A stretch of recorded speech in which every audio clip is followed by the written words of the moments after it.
네, 그리고 교육비 세액공제 대상도 확대가 된다는 내용인데요. 기존에도 이제 교육비로 지출하는 금액에 대해서는 특별세액공제를 해주고 있었는데요. 본인 또는 부양가족에 대한 교육비 지출액을 15%의 세액공제를 해주는 내용이었는데, 원래 기존의 공제 대상 같은 경우에는 본인의 경우에는 본인의 대학 또는 대학원 학비, 직업 능력 개발 훈련비 같은 것들이 다 공제 대상이 됐고요. 취약전 아동에 대해서는 유치원, 어린이집 수업료, 학원비 같은 것들, 초중고 대학생 같은 경우에는 대학원 등록비, 수업료, 교재비, 뭐 입학금 이런 것들이었는데요.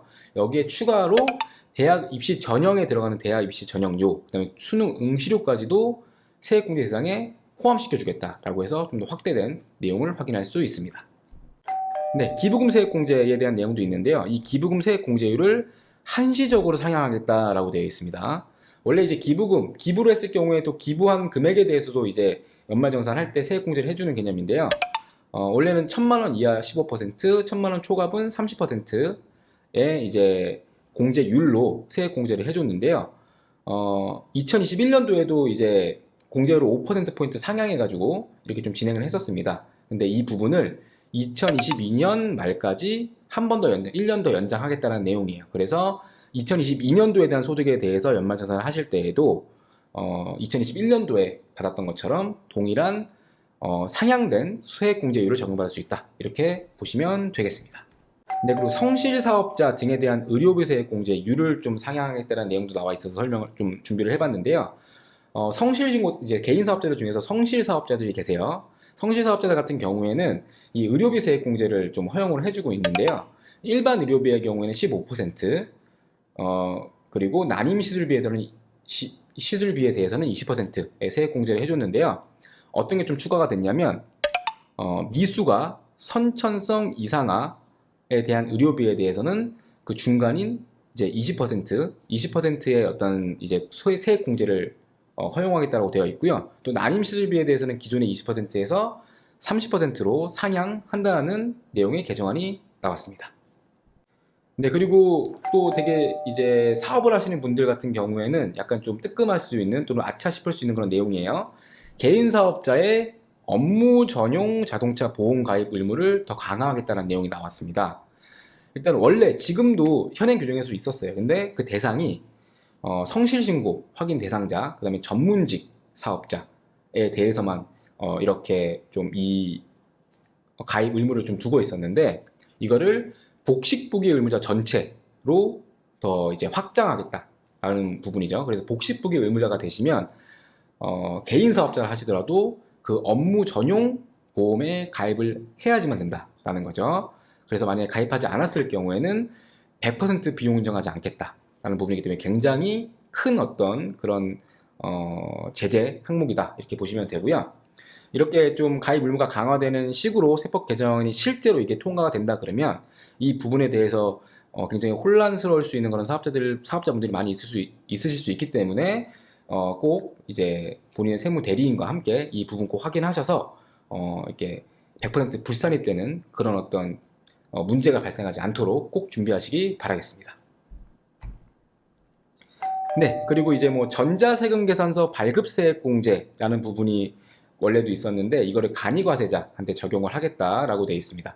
이제 간이과세자 같은 경우에도요, 전자세금 계산서를 발행할 수 있는 간이과세자들이 생겼잖아요. 아마 그래서 이 전자세금 계산서에 대한 발급세액공제를 이제 추가적으로 만들어 놓은 것이 아닌가 생각이 됩니다. 네. 네, 그리고 전자세금 계산서, 전자계산서 의무발급 대상을 기존보다 더 확대하겠다는 내용의 세법 개정안도 나왔는데요. 어제 법인 사업자는 무조건 전자로 세금 계산서나 계산서를 발행했었어야 되고요.